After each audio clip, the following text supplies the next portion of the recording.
एक दिन में 1,00,000 बार, एक साल में 1,000,000 बार और 80 साल की उम्र तक 3 बिलियन बार धड़कने वाला दिल आज कुछ ज्यादा धड़क रहा है।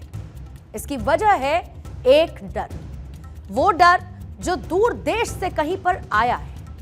यूके की अदालत का एक मामला अधकचरी जानकारी और कतरन वाले कंटेंट के साथ भारत में लोगों को डर परोस रहा है। गूगल भी आपको गफलत में डाल सकता है क्योंकि फ्लैट खबर डर पैदा करती है, तो वहीं असली खबर बिल्कुल न्यूट्रल है।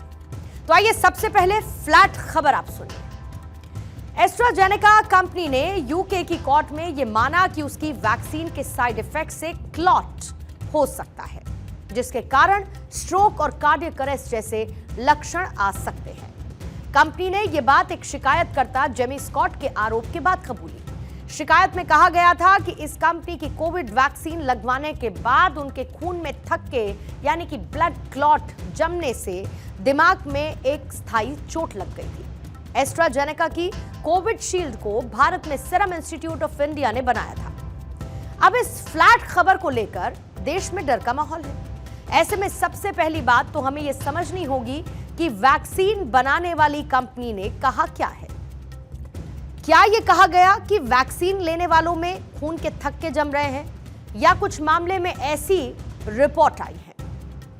अब आप उसको ऐसे समझिए कि किसी भी तरह की वैक्सीन के अपने अपने साइड इफेक्ट्स होते ही हैं और ये भी उन्हीं में से एक है। इसीलिए लोगों को बेवजह डरने की जरूरत नहीं है। ये बात सही है कि वैक्सीन बनाने वाली कंपनी ने इसके साइड इफेक्ट्स बताए, लेकिन ये एक साइंटिफिक एविडेंस है। साइंटिफिक एविडेंस को हर व्यक्ति खुद से जोड़कर नहीं देख सकता, क्योंकि किसी भी तरीके के ड्रग डेवलपमेंट या फिर वैक्सीन डेवलपमेंट में इस तरीके के साइंटिफिक एविडेंस आते हैं। इसको आप ऐसे समझिए कि अमेरिका में 3 तरीके की वैक्सीन लगाई गई।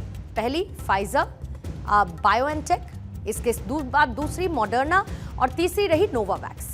फाइजर बायोएनटेक में रेयर साइड इफेक्ट्स में एनाफ्लेक्सिस हो सकता है और यही साइड इफेक्ट मॉडर्ना में भी है। नोवावैक्स में मायोकार्डिटिस और इसके साथ ही पेरिकार्डिटिस जैसे साइड इफेक्ट्स देखने को मिल सकते हैं और इन सभी साइड इफेक्ट से जान जाने का खतरा रहता है। लेकिन ये सब साइंटिफिक एविडेंस है। साइंटिफिक एविडेंस में हर एक ड्रग डेवलपमेंट के दौरान ये होता ही है, यानी कि ऐसे एविडेंस आते ही हैं और इसीलिए साइड इफेक्ट की बात का स्वीकार करना ये बिल्कुल साबित नहीं करता कि हर वैक्सीन लगवाने वाले को ये खतरा है। ये बिल्कुल उसी तरीके से है कि आप किसी भी तरीके की दवा का इस्तेमाल करते वक्त उसका सकारात्मक पहलू देखते हैं या फिर उसका नेगेटिव एस्पेक्ट।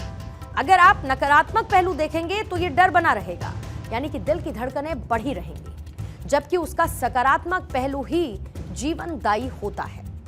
ये बात बिल्कुल तय है कि ना तो क्लॉटिंग का प्रतिशत ज्यादा है और ना ही इससे दुनिया भर के अलग अलग देशों में मौतें हुई। तो एक बात स्पष्ट समझनी चाहिए कि जितना खतरा किसी भी तरीके की सामान्य वैक्सीन में होता है, उतना ही खतरा इस वैक्सीन में होता है और इसीलिए बेवजह गूगल करके इधर उधर की जानकारियां इकट्ठा करने से आपको बचना चाहिए। एक और एंगल आप समझिए।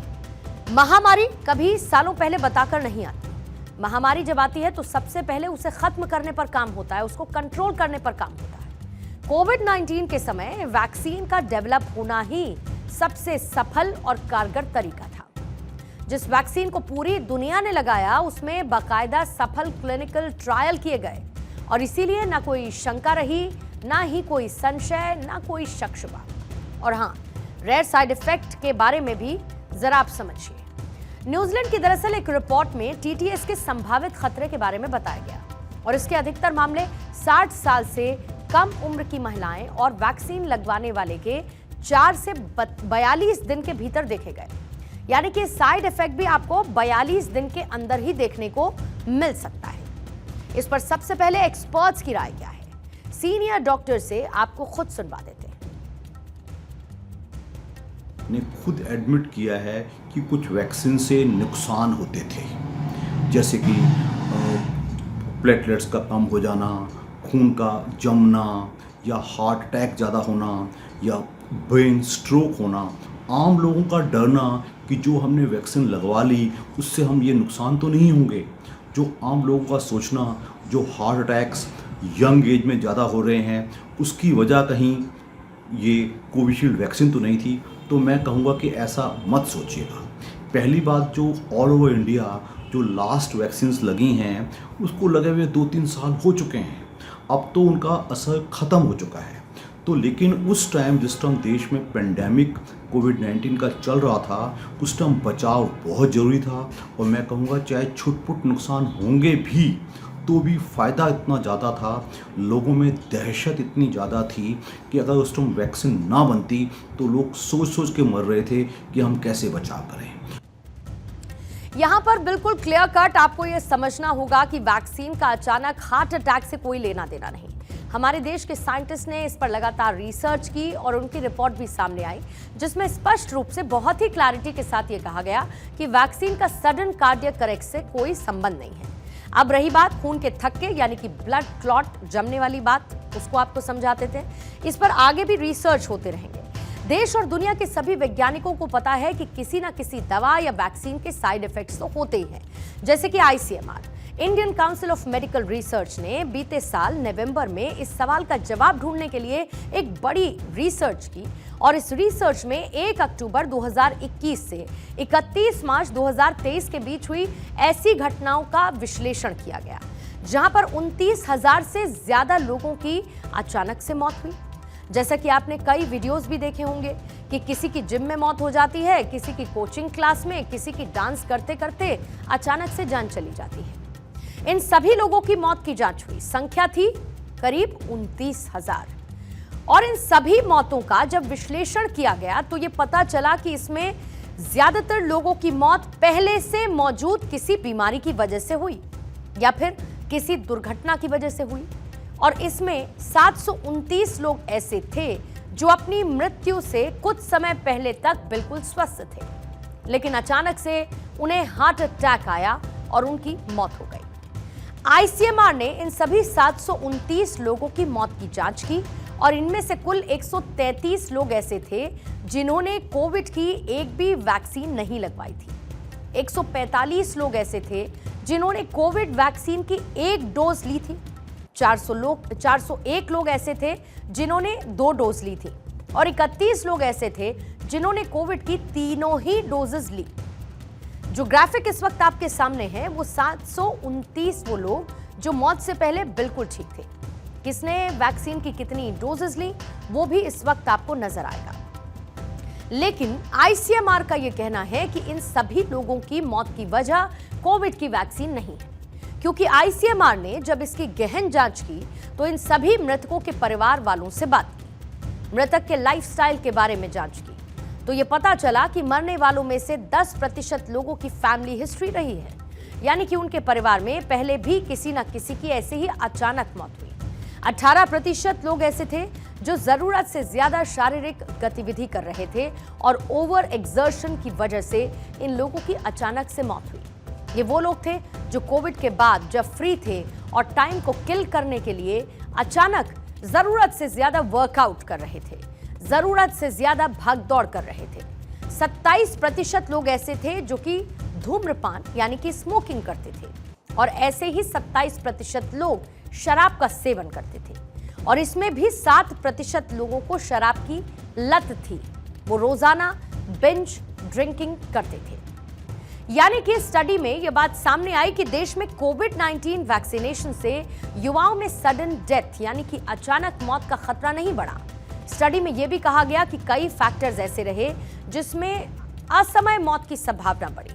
कोविड की वजह से अस्पताल में लंबे समय तक भर्ती रहना, अचानक मौत की फैमिली हिस्ट्री, लाइफस्टाइल में बदलाव, जैसे कई बहुत ज्यादा शारीरिक काम करना, शराब सिगरेट का सेवन करना, ये तमाम ऐसे फैक्टर्स थे जो कि इसमें शामिल रहे।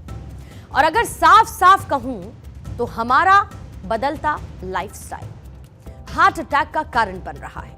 हमारा बदलता लाइफस्टाइल जिसकी वजह से हार्ट अटैक एक साइलेंट एपिडेमिक बन चुका है। हमारे देश में हार्ट अटैक के मामले लगातार बढ़ रहे हैं। 2014 से जिक्र करती हूं, 2014 में 18,309 केस थे, 2015 में 18,820 केसेस, 2016 में 21,914, 2017 में 23,246, 2018 में 25,764, 2019 में 28,005, 2020 में 28,579, 2021 में 28,413 और साल 2022 में 32,457। हार्ट अटैक के मामले बढ़ रहे हैं हमारे खराब लाइफस्टाइल की वजह से, और इसे वैक्सीन के साथ जोड़ना खतरनाक है, डर को बेवजह पैदा करने जैसा है, क्योंकि ये हमें हार्ट अटैक से बचने के सही तरीके से दूर ले जा रहा है। हमें डरना नहीं है, बल्कि अपने लाइफस्टाइल को सुधारना है, उसे बेहतर करना है, और उसके लिए हमें बस 3 काम करने हैं। पहला, आप पौष्टिक डाइट लें, यानी कि स्वस्थ आहार लें। दूसरा क्या है, शारीरिक गतिविधि को बढ़ाएं। कम से कम हफ्ते में 5 दिन आपको 20 मिनट के लिए फिजिकल वर्कआउट करना बहुत जरूरी है, लेथार्जिकनेस छोड़नी होगी। तीसरा, आपको लगता है कि थोड़ी भी सीढ़ी चढ़ने या फिर तेज चलने के बाद आपकी सांस फूलने लगती है, तो एक बार चिकित्सक से संपर्क करें, डॉक्टर से सलाह लें, यानी टाइम टू टाइम अपना चेकअप कराएं। बस यही 3 काम करने हैं, बाकी सब चंगा सी।